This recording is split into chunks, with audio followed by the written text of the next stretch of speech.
dia. Graças a Deus, mais uma vez, nós podemos estar aqui juntos e hoje é natural que sintamos sempre um gosto especial pelo facto de ser Páscoa. Por um lado, não tem nada de mal isso. Por outro, eu também espero que nós hoje também sirva para nós... Como já temos falado e pensado algumas vezes, ainda hoje o Timóteo referiu, para também, mais uma vez, lembrar que nós celebramos a Páscoa todos os domingos e é bom que assim seja. E nós, pelo facto de estarmos na época da Páscoa, nós já tivemos a oportunidade de começar, né? Nós não combinámos propriamente, não foi combinado podemos dizer, entre o Rui, que começou não nesta última sexta-feira, mas na anterior, depois o Samuel, na semana passada, com a entrada triunfal. O Rui pregou sobre a unção de Jesus, antes da entrada triunfal em Jerusalém. Depois, no domingo passado, tivemos a entrada triunfal. Na sexta-feira, tivemos com o Daniel a ver uma das 7 declarações de Jesus na cruz e a meditar mais em específico sobre a crucificação, a morte do Senhor Jesus. E hoje vamos falar sobre a ressurreição. E, excetuando, quer dizer, nós podemos... o Rui pregou em João, o Daniel foi em Marcos, mas como Marcos e Mateus seguem muito de perto, era quase como se o Daniel tivesse pregado em Mateus, porque eu vou pegar mesmo no final, a partir do momento em que, do versículo a seguir ao que nós lemos na sexta-feira, em Marcos, mas é como se fosse em Mateus. Por isso podem já ir abrindo em Mateus 28. E isto é interessante, esse trajeto que nós fizemos foi o trajeto que Jesus fez. Claro que nós poderíamos... o trajeto começou antes e não acabou na ressurreição. E isto é importante ter em mente, porque se nós formos a ver, para sermos justos, eu teria que começar o resumo se fosse falar no trajeto, tinha que começar na eternidade passada, ou seja, a gente não houve propriamente início, que a gente consiga entender, porque... nos planos de Deus, sempre o Cordeiro foi morto desde antes da fundação do mundo, ou seja, tudo já estava pensado por Deus, não apareceu de repente, e nesse sentido o trajeto começa aí e o trajeto não acaba na ressurreição. Nós hoje vamos ficar por aí, porque por uma questão de tempo, não é verdade, mas o trajeto não acaba na ressurreição, porque há implicações da ressurreição logo à partida para nós, e é onde nós vamos acabar, mas no presente, estou a dizer implicações no presente, mas já há ainda coisas a acontecer para o futuro, coisas que Deus diz que ainda vão acontecer, que são uma sequência de tudo o que nós estamos a celebrar também na Páscoa, e também é algo que nós devemos ter em mente. Mas lá chegaremos também no fim, falaremos um pouco mais. Então, mas nós vamos... porque nós temos dificuldade em pensar em muitas coisas também ao mesmo tempo, era bom nós termos pelo menos esta ideia, que hoje nós vamos falar da ressurreição mais em particular, mas a ressurreição vem nesta sequência, entrada triunfal de Jesus em Jerusalém, a sua posterior prisão, condenação, morte e então a sua ressurreição. E logo à partida... Isto é importante para nós entendermos as expectativas dos discípulos. Quando nós chegamos a este texto de Mateus 28, nós temos que ter em mente as expectativas dos discípulos depois da entrada triunfal em Jerusalém. Eles não esperavam nada menos do que a instauração do reino do Messias. Era isto. Então eles já tinham essa expectativa antes, mas depois de verem Jesus a ser aclamado, ao entrar em Jerusalém, eles pensavam, é agora. É agora, porque depois sugere sempre aquela piada, os discípulos depois parecem o burro do Shrek. Já chegámos, ou as crianças quando vão no carro à espera de chegar a algum lado que querem chegar, estão sempre a perguntar aos pais, já chegámos. Nós depois encontramos os discípulos em Atos, é agora que tu vais instaurar o teu reino, é agora, não é? Mas Jesus diz... Calma, tenham calma, que as coisas não são como vocês pensam. Mas era esta a expectativa. E o que é que acontece?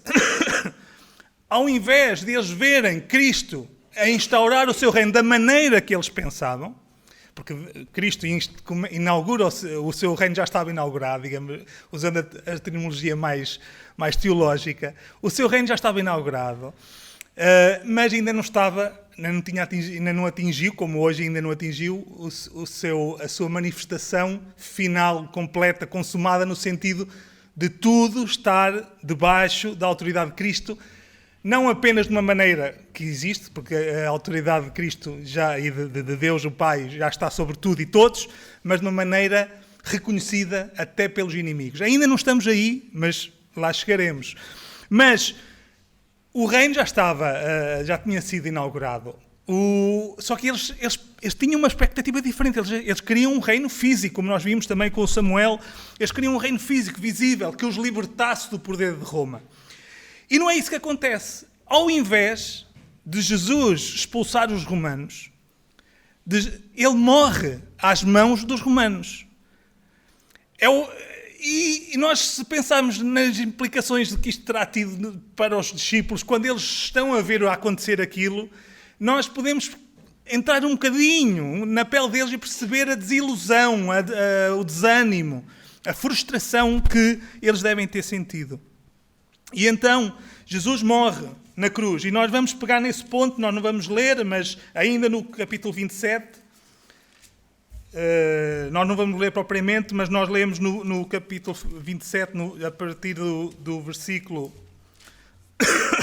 Vamos pegar a partir do versículo 55. Nós lemos na sexta-feira aquela declaração, né?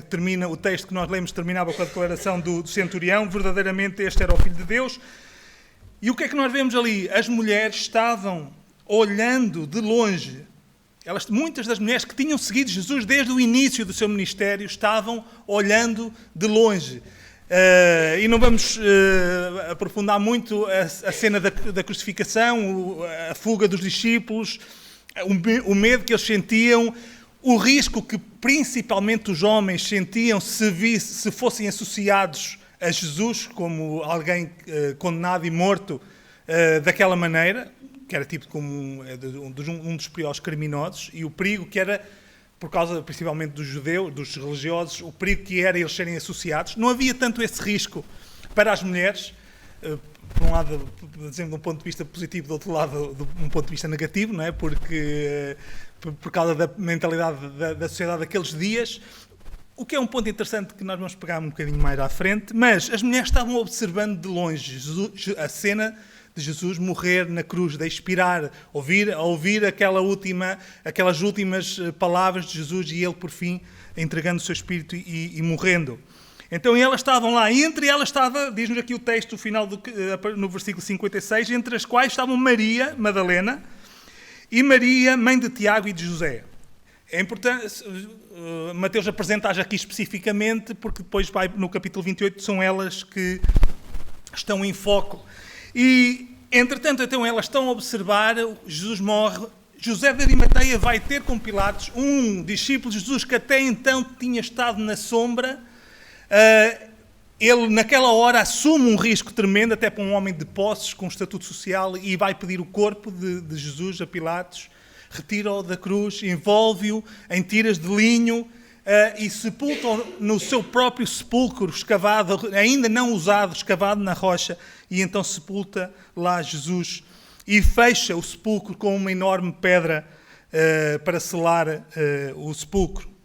Então nós vemos mais no final do capítulo 27, Maria Madalena e a outra Maria, elas, enquanto isto está a acontecer, enquanto José está a fazer isto, elas estão, mais uma vez, a observar.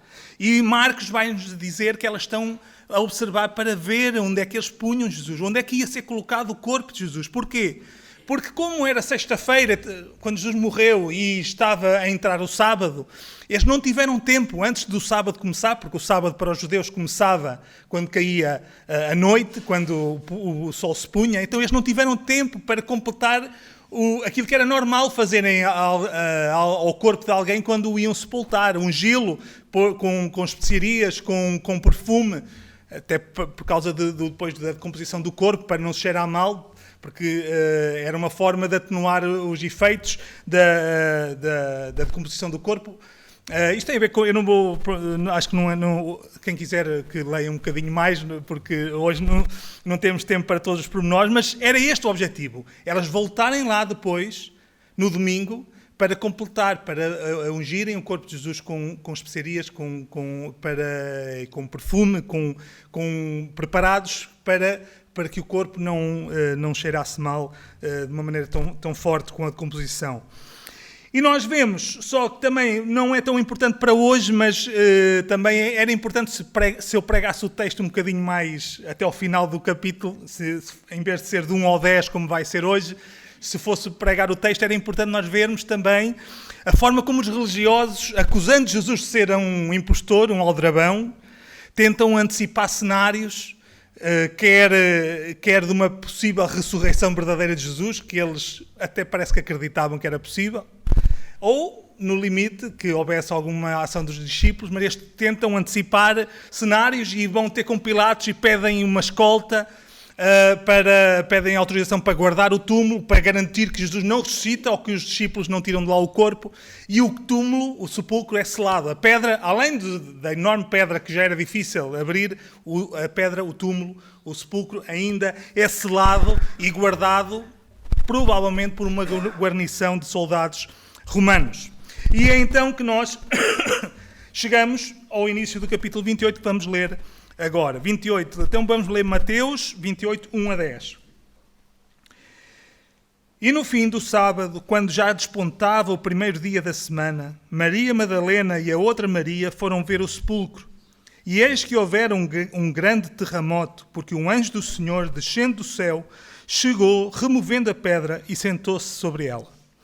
E o seu aspecto era como um relâmpago, e o seu vestido branco como a neve. E os guardas, com medo dele, ficaram muito assombrados e como mortos.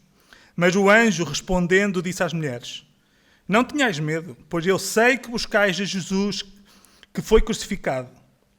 Ele não está aqui, porque já ressuscitou, como havia dito. Vinde, vede o lugar onde o Senhor jazia. E depois, imediatamente, e dizei aos seus discípulos que já ressuscitou dos mortos, e eis que ele vai adiante de vós para a Galileia. Ali o vereis. Eis que eu vos tenho dito. E saindo elas apressadamente do sepulcro, com temor e grande alegria, correram a anunciá-lo aos seus discípulos. E indo elas, eis que Jesus lhes sai ao encontro, dizendo: Eu vos saúdo. E elas, chegando, abraçaram os seus pés e o adoraram. Então Jesus disse-lhes: Não temais, ide dizer aos meus irmãos que vão à Galileia, e lá me verão. Então, olhando para este texto em particular, eu gostava de que nós o entendêssemos através de 3 perguntas e uma afirmação. E a primeira pergunta é: Jesus estava morto? E a resposta isto é uma resposta sim e não, porque sim, esteve. Jesus esteve morto desde as 15 horas, sensivelmente, não podemos afirmar, às 15 horas de sexta-feira ainda estava vivo, mas estava prestes a morrer, mas sensivelmente desde as 15 horas de sexta-feira, Jesus estava morto, ele foi sepultado e ele permaneceu morto durante o sábado. Nós, às vezes, a ler, temos dificuldades por causa da diferença de como nós contamos o tempo e como os judeus contavam, mas ele esteve morto mais ou menos entre as 15 horas de sexta e algures, não sabemos quando, a madrugada de domingo. E sim, ele esteve morto. Mas não, ele já não estava. Jesus tinha ressuscitado. Nesta altura, quando as mulheres caminham para o sepulcro, estão a chegar ao sepulcro, Jesus tinha ressuscitado. Como ele próprio tinha dito várias vezes aos seus discípulos, ele disse: importa que o Filho do Homem seja entregue na mão dos religiosos, que morra e que ressuscite ao terceiro dia. Ele tinha dito várias vezes. Nós não sabemos exatamente quando, nós não sabemos se foi 1 minuto, 5, 1 hora, não sabemos quanto tempo antes das mulheres lá chegarem é que Jesus ressuscitou. Essa informação nos é dada. Também é um dado interessante, porque os evangelhos, como é relatado, tem por base o relato dos discípulos, e os discípulos foi a única altura da vida de Jesus, do ministério terreno de Jesus, foi a única altura que os discípulos não estiveram com Jesus, foi durante o tempo da sua morte. eles não sabem o que é que aconteceu, então essa parte não é relatada. Eles só relatam a partir do momento que as mulheres chegam lá, que é quando há testemunhas para relatar o que aconteceu. E por isso não sabemos quando é que Jesus... E a Bíblia não nos dá essa informação, mas sabemos que antes delas lá chegarem, quando elas lá chegaram, Jesus já não estava lá. Jesus já tinha ressuscitado. Jesus tinha ressuscitado antes delas chegarem lá no domingo de manhã. Mas a resposta à pergunta se Jesus estava morto tem uma terceira parte, que tem a ver com a percepção das mulheres e dos outros discípulos, mas aqui em causa estão estas duas mulheres. Porque para elas ele ainda estava morto. Quando elas estão a chegar ao sepulcro, Jesus para elas, se à moda dos nossos dias, né, que se acha que a nossa opinião tem poder sobre a realidade, se a opinião delas tivesse poder sobre a realidade, Jesus estava morto. Pronto, a questão é que a nossa opinião não tem poder sobre a realidade e por isso Jesus já não estava. Mas para elas, o facto, aquilo que elas iam convencidas é que Jesus estava morto. Para elas, Jesus estava morto. Elas iam ungir o corpo de Jesus. Elas não estavam à espera de o ver ressuscitado. E a caminho, se formos a Marcos, a caminho do sepulcro, a única expectativa das mulheres não é: será que Jesus ressuscitou? Será que ele está vivo? Não. A única expectativa era: quem é que nos vai revolver a pedra? Porque elas sabiam que as duas não conseguiam. Isso era um dado adquirido. Elas precisavam que alguém revolvesse a pedra para que elas pudessem ungir o corpo de Jesus. A única expectativa delas era: quem é que nos vai revolver a pedra? E isso leva-nos à segunda pergunta.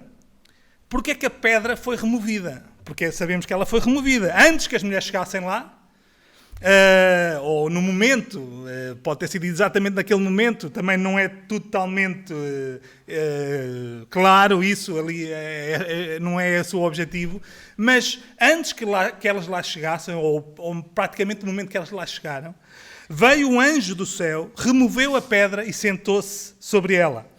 E nós vemos uma parte assim, com um apontamento já talvez um pouco, com uma certa dose de humor, pelo menos eu leio neste sentido. Eu leio quando penso, né? Os guardas que, com medo do anjo, com medo daquilo que estavam a ver, ficaram muito assombrados e como mortos. Isto para mim tem alguma graça, simplesmente porque depois há ali uma conversa com as mulheres e aparentemente os guardas continuavam lá, assim feitos, pronto, abananados, né? Não sei, porque também, humanamente falando, deve ser compreensível. Eu rio da situação deles nesta perspectiva, mas se eu estivesse lá, não seria diferente. Até para as mulheres que criam em Jesus, para elas também estavam com medo, elas também tinham medo. Mas os guardas estavam como mortos, tal tinha sido a visão, aquilo que eles viram, aquilo que eles sentiram. Mas porquê? A pergunta é, não sei se já se interrogaram, qual o motivo da pedra ter sido removida? E já agora eu pedi, não sei se alguém tem uma resposta para dar. Porquê que a pedra foi removida? Qual era a necessidade? Alguém quer tentar?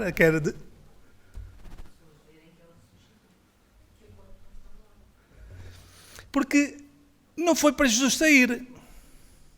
A pedra não foi removida para Jesus sair. Atenção, eu não estou a dizer que Jesus não saiu pela porta. Nós não sabemos também isso. Mas o que nós sabemos é que não era preciso tirar a pedra para Jesus sair. Como prova, depois, passado umas horas, Jesus entra numa sala em que as portas estavam fechadas, havia paredes, portas fechadas, e Jesus entra, não precisou de abrir portas nenhumas, nem que um anjo chegasse lá e abrisse a porta. A pedra não foi revolvida para que Jesus saísse. Mas a pedra foi revolvida para as mulheres entrarem, para elas poderem entrar. Ou dito de outra maneira, a pedra não impedia que Jesus saísse do sepulcro, mas a pedra impedia que as mulheres entrassem no sepulcro. E é o anjo que mostra a razão da pedra ter sido removida. Quando ele diz, no versículo 6, no final, vinde, vede o lugar onde o Senhor jazia. Elas buscavam, o anjo disse, vocês buscam a Jesus crucificado, mas ele já não está aqui, ele ressuscitou. Como havia dito, os anjos relembram, chamam a atenção, olha, isto não devia ser um facto, uma surpresa para vocês, isto devia ser um facto lembrado. Vocês já deviam se lembrar que Jesus tinha dito que iria ressuscitar. Mas, no entanto, elas ainda o receberam com surpresa. Mas eles disseram, Jesus já não está aqui, o crucificado já não está morto, ele ressuscitou, como havia dito. Vinde ver onde o Senhor jazia. Vejam com os vossos olhos que ele já não está aqui, morto. Ele está vivo, ele ressuscitou. Foi esta a razão para a pedra ser removida, para as mulheres poderem entrar, e depois, se nós lermos os outros relatos, para que Pedro e João vissem, para que Pedro entrasse, e é muito interessante até perceber, ler os pormenores, a maneira como a descrição, por exemplo, em João, fala de como estavam os panos de linho que envolviam Jesus. Também não dá para hoje, fica para uma outra oportunidade e para quem quiser ler. Ele estava vivo, ressuscitou, vejam. Foi para isto que a pedra foi removida. A terceira pergunta é, quem encontra quem? As mulheres foram para ver o corpo de Jesus. E depois saem com uma ordem dos anjos, para ir dizer aos discípulos. O anjo manda-as dar a notícia aos discípulos e elas saem a correr do sepulcro, ainda com medo, também diz-nos aqui, ainda com medo por causa daquilo que tinham, do encontro com o anjo, porque também tiveram medo, aquilo era algo que humanamente não fácil de digerir. E elas saem a correr, elas já sabiam que Jesus estava ressuscitado, mas o que é que nós encontramos no versículo? Ou seja, elas já saem a correr para contar aos discípulos e o que é que elas iam contar aos discípulos? Que Jesus já tinha ressuscitado e que Jesus se ia encontrar com eles na Galileia. Ou seja, elas iam não só com a expectativa de dizer aos discípulos a notícia, mas de estarem com os discípulos quando Jesus se manifestasse a eles. Mas o que é que acontece?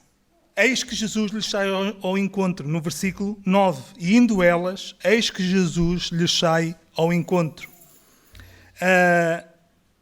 Primeiro, aqui nós vemos que a ação determinante parte de Jesus.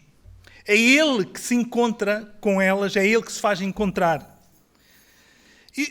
Mas em segundo lugar, nós vemos que Jesus não disse nada diferente daquilo que o anjo disse. O anjo disse, Jesus ressuscitou. Vão ter com os discípulos e digam aos discípulos que ele vai se encontrar com vocês na Galileia. E o que é que Jesus disse às mulheres? E o anjo também tinha dito, não tenham medo, e Jesus diz, não temais, ide dizer aos meus irmãos que vão à Galileia e lá me verão. Não temam e vão dizer aos outros que eu ressuscitei. É exatamente a mesma coisa que o anjo tinha dito às mulheres. Então qual é a necessidade? Porque é que, se Jesus não acrescentou de nada de novo em termos de informação, porque é que Jesus apareceu logo a seguir? Então o anjo já tinha dito para as mulheres irem, já sabiam, olha, Jesus ressuscitou, vão dizer agora aos discípulos. Porque é que Jesus aparece ao seu encontro?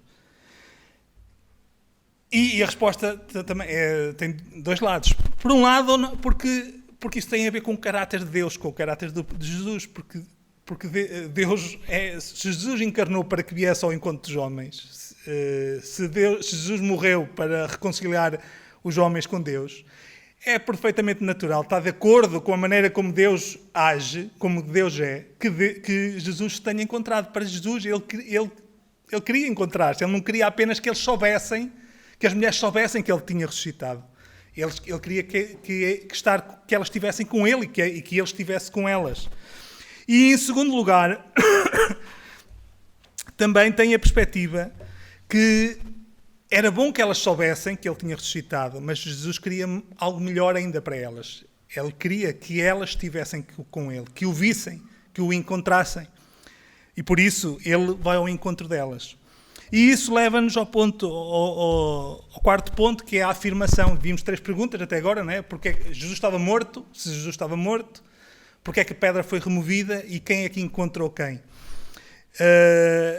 E o quarto ponto é o que dá o título à pregação e é onde eu creio que o texto caminha e onde eu quero também chegar, que é a diferença entre saber e encontrar, ou, como também já vimos, ou ser encontrado talvez seja a melhor maneira para nós entendermos este episódio, mas é a diferença entre o saber e encontrar, porque elas já sabiam que Jesus tinha ressuscitado. A informação já lhes tinha sido dada, elas já tinham essa informação, elas já sabiam. Jesus ressuscitou.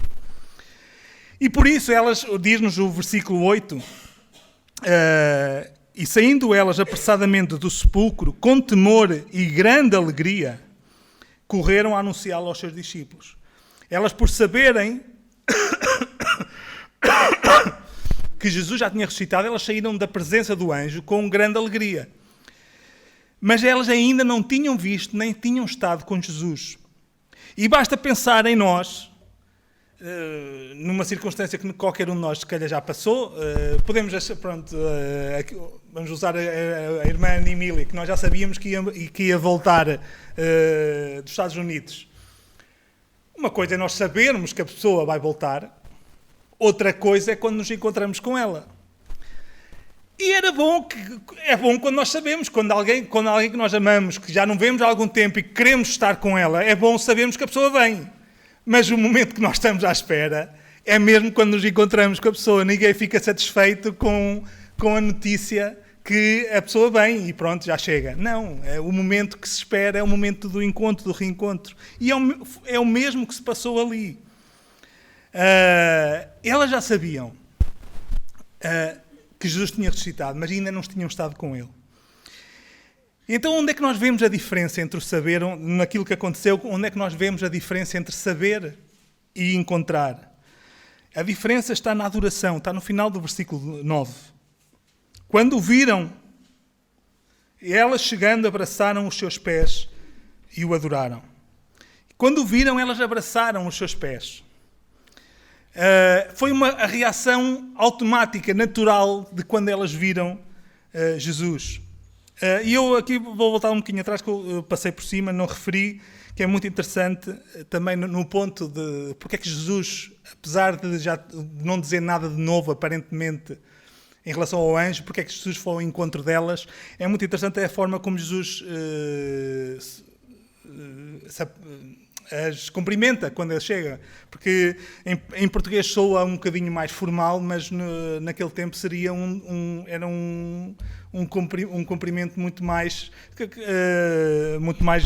natural do que nos parece, se calhar, hoje, e tinha a ver exatamente até com a ideia da alegria. A palavra que está por trás deste eu te vos saúdo é traduzida, por exemplo, quando o anjo aparece a Maria e diz salve, é agraciada, é a mesma palavra, e é uma palavra usada também muitas vezes na Bíblia para alegria, para falar da alegria de alguém, ou uma situação, ou alguém que está alegre. Tem este...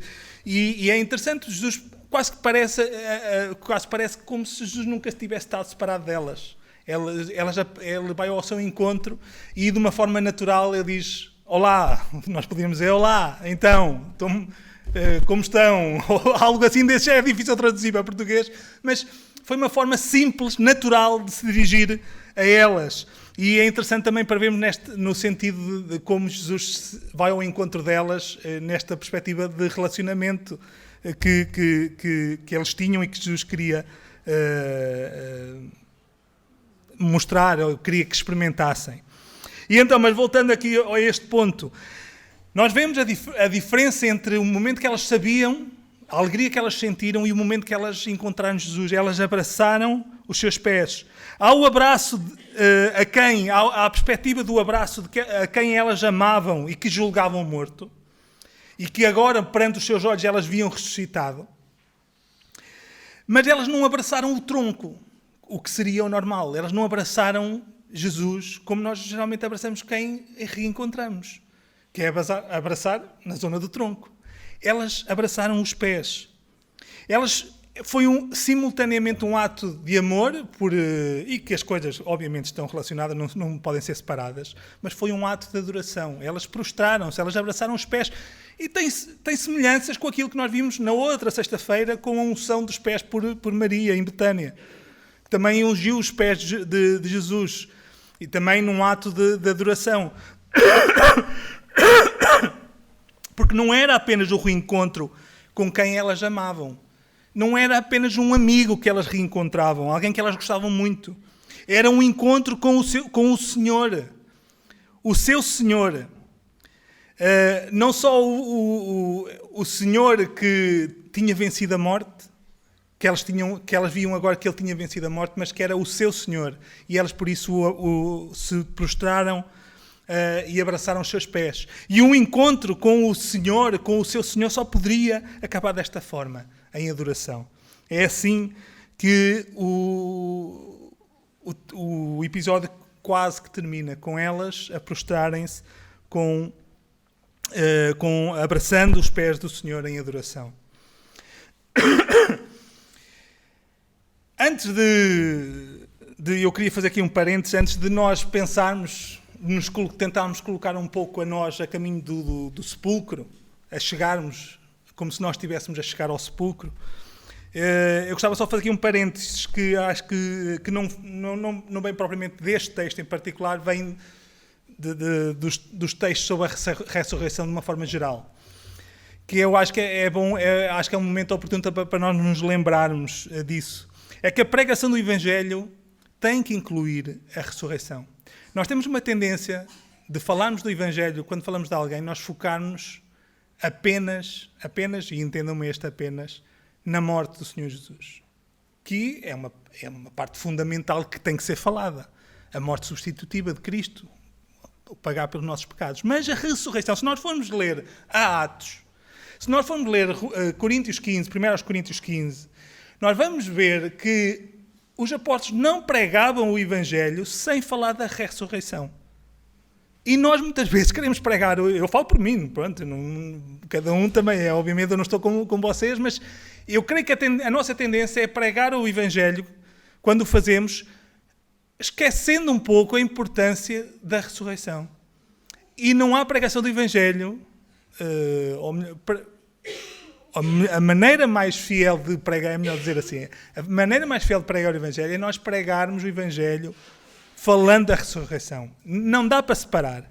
Jesus morreu, mas ressuscitou. E sem a ressurreição, como Paulo depois explica também no capítulo 15 de Coríntios, sem a ressurreição, nem a morte de Jesus significaria que a morte de Jesus não teria tido o efeito prometido.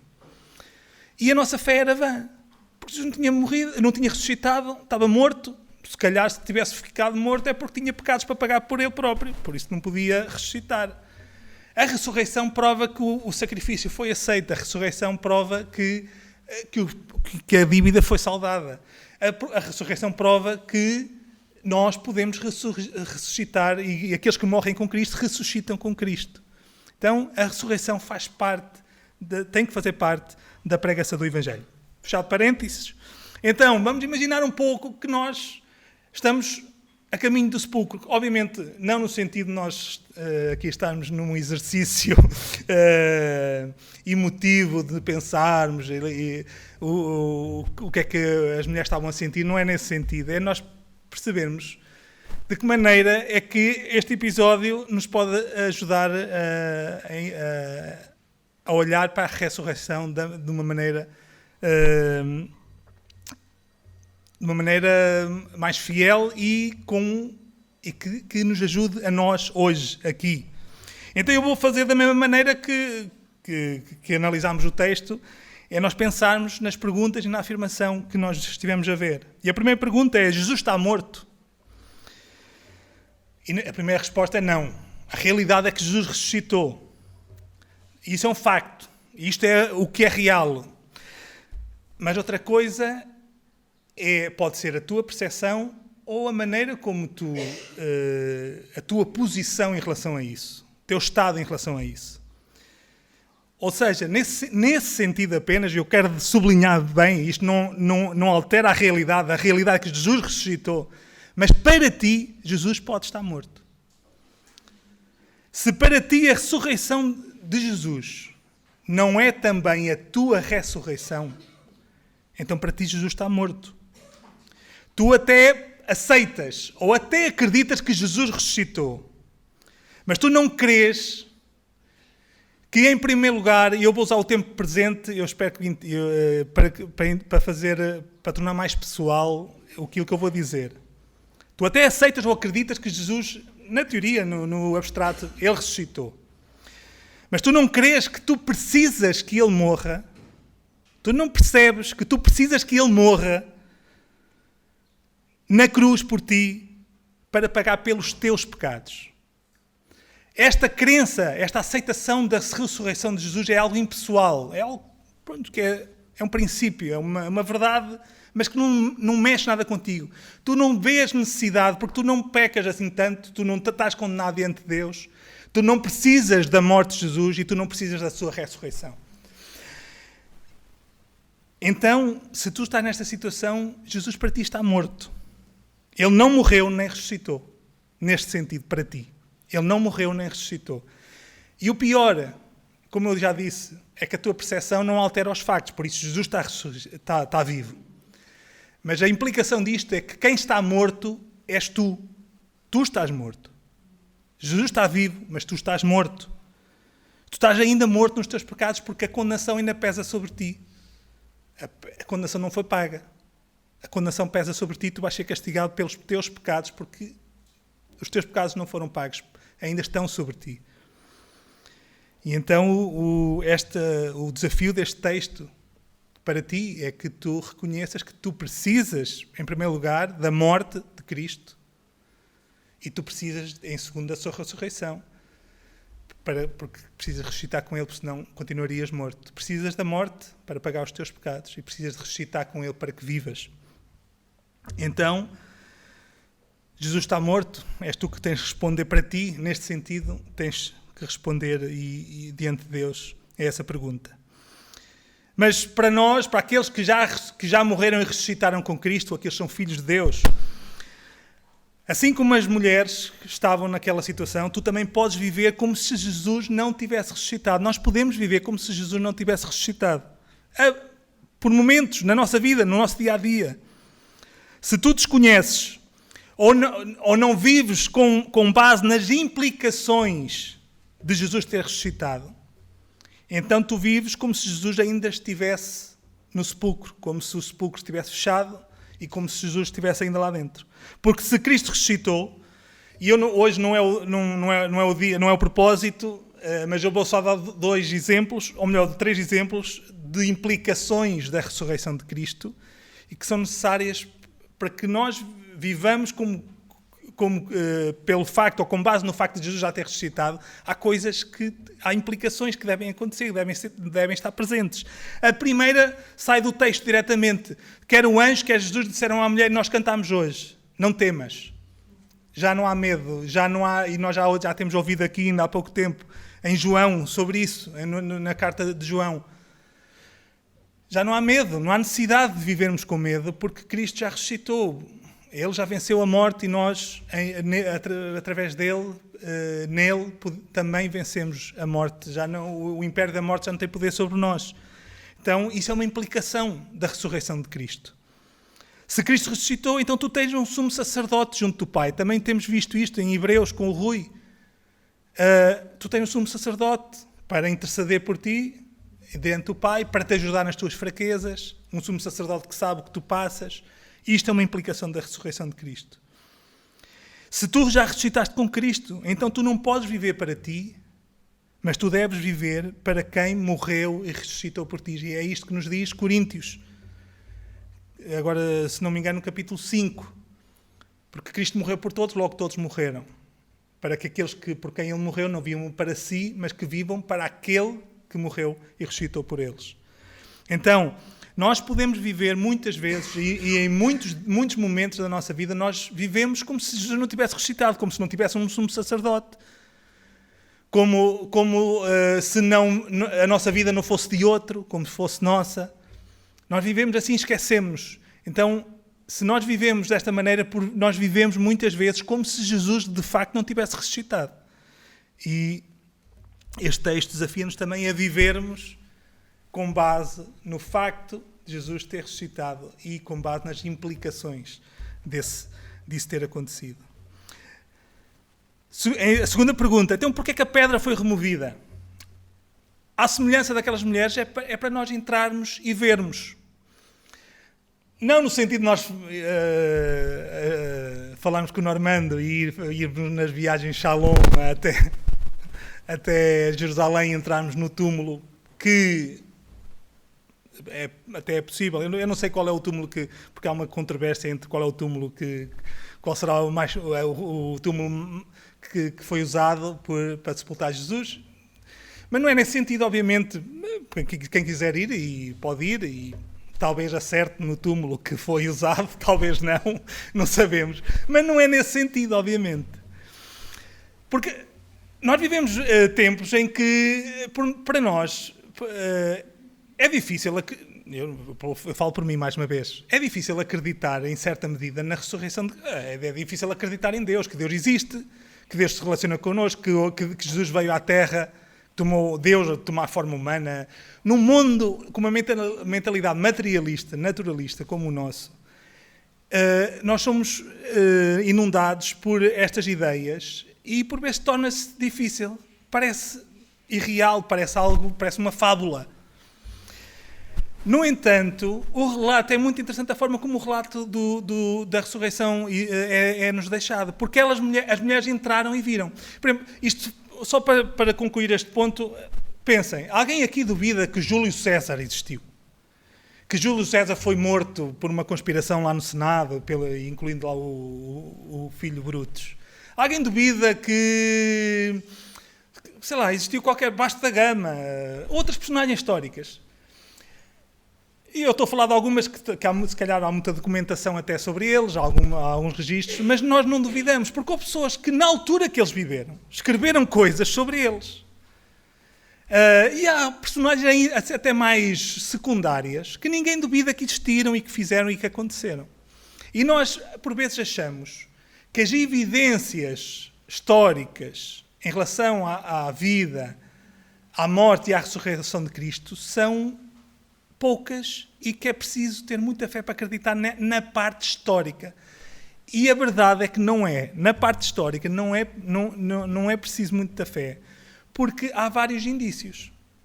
Por exemplo, o argumento que isto é uma invenção de homens. Se eles inventaram isto, já era muito difícil pescadores terem tido a artimanha e a mente à frente para combinarem relatos tão semelhantes. Depois, as próprias supostas incongruências entre os relatos, prova que eles não combinaram, porque há diferenças dos relatos. Isso é uma prova que eles não andaram a combinar relatos. Que eles não disseram, olha, vamos todos escrever o mesmo. Se eles tivessem dito exatamente o mesmo todos, isso sim seria uma prova ou um indício de um complô, de uma teoria da conspiração ali. Mas não é. Depois, digamos que eles não seriam muito inteligentes a porem as mulheres como primeiras testemunhas. Calma, isto não é nada... é simplesmente uma constatação que, na altura, o testemunho das mulheres não tinha credibilidade. Ninguém, no seu perfeito juízo, iria pôr mulheres a serem as primeiras testemunhas de uma ressurreição. Iriam pôr José de Arimateia, por exemplo, que era alguém conceituado. Iriam pôr algum outro religioso, um romano, um Pilatos. Iriam pôr alguém assim, que as pessoas vão dizer, ele viu, ele disse que ele ressuscitou, então é verdade. Mas foram para mulheres que, na altura, o testemunho delas em tribunal não era aceite. E eu não quero entrar como... não está aqui, isto não está aqui como nós hoje podemos ter a tendência de ler, que é Jesus aqui na igualdade de género, a pôr Jesus a ser contracultural. Não, o objetivo aqui é mostrar mesmo... É para mostrar, para já, que Jesus não liga, que Deus não liga às convenções humanas. É Ele que faz as convenções que importam. Mas esse não é o ponto. É uma das formas da Bíblia mostrar claramente que o relato é verdadeiro. E também, nós não fomos para aí, mas o relato também é verdadeiro. Porque também um dos pontos muito interessantes é que a pedra foi selada por ação dos religiosos judeus. E a ação deles é uma das provas mais fortes de que Jesus ressuscitou mesmo. Porque senão eles tinham encontrado o corpo, eles tinham conseguido arranjar a maneira de tornar claro que o corpo tinha sido roubado pelos discípulos. E o melhor que eles conseguiram, se nós lermos mais à frente, é ter inventado uma mentira eles que chamavam Jesus de impostor, lá quando disseram a Pilatos, o impostor, pô, olha, o impostor disse aquilo. Os discípulos vão roubá-lo e depois vão dizer que ele ressuscitou.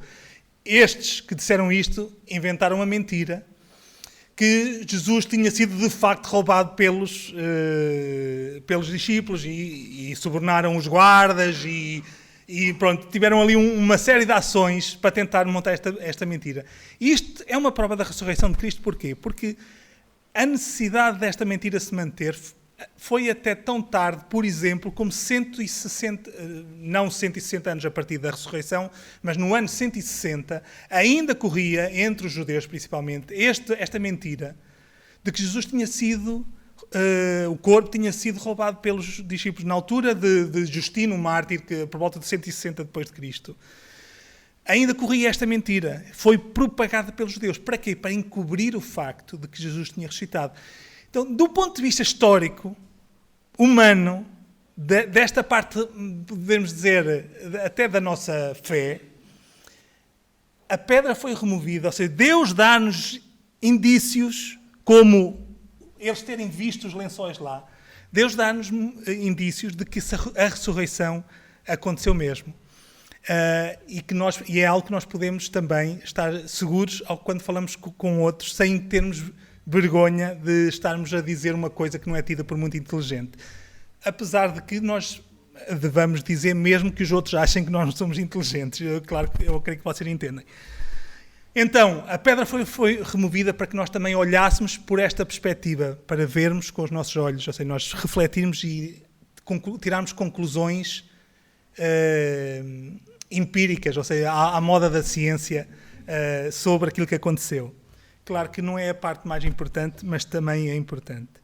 Terceira pergunta, quem encontra quem? É Jesus que vem ao nosso encontro. Isto é um princípio que está presente em toda a Bíblia. É Deus que nos encontra. Não somos nós que conseguimos encontrar Deus. Porque a iniciativa determinante, decisiva, é sempre da parte de Deus. O que não significa inatividade da nossa parte. Porque as mulheres foram lá. Se elas não tivessem ido aos sepulcros, Jesus também não tinha aparecido daquela maneira. Por outro lado, Jesus até aparece a quem não o procura. Por exemplo, Jesus apareceu a Paulo, que não estava a fazer muita coisa, mas não era de certeza à procura de Jesus, no sentido de o servir. Mas Jesus é que saiu ao encontro delas, e isto deve também levar-nos a uma atitude de busca, mas também de espera humilde, ou seja, perceber que pelo nosso esforço, não é o nosso esforço que consegue encontrar Deus, que conseguimos encontrar Jesus, mas é Jesus que nos encontra. E tendo por base a nossa busca, geralmente a nossa busca dele também. E por fim, a diferença entre saber e encontrar.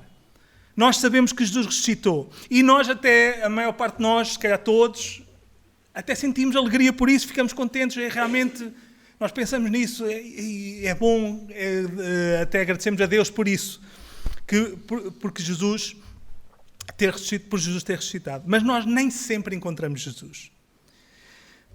E aqui, pronto, o aspas. Porquê? O que é que eu quero dizer com isto? O que é que eu quero dizer por encontrar Jesus? Eu não estou a falar de experiências místicas. Eu acho que também, principalmente para aqueles que já me conhecem melhor, acham, é a conclusão que te chegam logo, que eu não estou a falar de experiências místicas, porque não é isso que a Bíblia nos aponta. Eu estou a falar de momentos pontuais, pontuais na nossa vida, na nossa experiência como filhos de Deus, em que as verdades das Escrituras nos aparecem mais claras e profundas. Quando relembramos, ao lermos, quando ao meditarmos, nós realmente compreendemos de uma maneira mais clara para nós que Jesus morreu e ressuscitou por minha causa. Quando nós encontramos Jesus, quando nós o vemos mais claramente à nossa frente, não com os nossos olhos, mas presente na sua palavra, como nós também ainda vou falar um pouco. Então é deste encontro com Jesus, quando nós temos uma compreensão pontual que acontece, não está sempre a acontecer, mas que nós temos uma compreensão mais profunda, mais real de quem Deus é, do que é que Ele fez em Cristo. Então, e quando é que nós podemos encontrar, neste sentido, quando é que nós podemos encontrar Jesus? E a resposta, mais uma vez, também é dupla. Por um lado, cada domingo. Por isso é que eu comecei quando falei que é bom celebrarmos a Páscoa, mas é bom não nos esquecermos que celebramos a Páscoa todas as semanas. Todos os domingos podemos celebrar a Páscoa e devemos celebrar a Páscoa. Então nós encontramos Jesus, podemos encontrar Jesus a cada domingo, no culto, com o povo de Deus, cultuando a Deus. Na Páscoa, celebrada pela ceia, a cada domingo. E pela palavra de Deus pregada, na palavra de Deus pregada, nós encontramos Cristo. Porquê? Porque nós refletimos, os símbolos ajudam-nos a refletir sobre o corpo, sobre o sangue de Cristo oferecido em nosso lugar. A palavra de Deus traz-nos, fala-nos acerca de Deus, da nossa necessidade de Deus, de quem Deus é, de quem nós somos e como nós precisamos de Deus. E como Deus chegou até nós através de Cristo. Então, encontramos Cristo na palavra de Deus pregada também. A cada dia também, pela leitura e pela meditação da sua palavra, pela lembrança, quando não estamos a ler, mas nos lembramos das verdades do Evangelho e das suas implicações, daquilo que significa. É assim que nós encontramos Jesus, não numa experiência, nós estamos a imaginar como é que o rosto de Jesus ou algo assim desse género, não é assim, é pela palavra, é sempre pela palavra, por aquilo que Deus revelou. E como é que sabemos que encontramos Jesus? À semelhança destas mulheres, quando é produzido em nós este tipo de adoração. Quando nós olhamos, vemos, compreendemos aquilo que Deus fez em Cristo e nós percebemos, e aquilo vai lá mais fundo e nós temos um reconhecimento mais completo de como nós precisávamos de Cristo, como nós precisamos e como nós estamos gratos a Deus por Ele nos ter enviado o seu Filho para nos salvar. É assim que nós sabemos que encontramos Jesus neste sentido. Eu quero deixar, eu gosto às vezes necessariamente ou exageradamente, mas é entre aspas para que nós também não deixar confusão. Nós encontramos neste sentido, encontramos na palavra de Deus, no Deus revelado, da forma como Deus deixou para nós o conhecermos e aquilo que Ele fez, a salvação que há em Cristo. É assim que nós encontramos, seja em comunidade, seja individualmente, por ação também com a ajuda do Espírito Santo.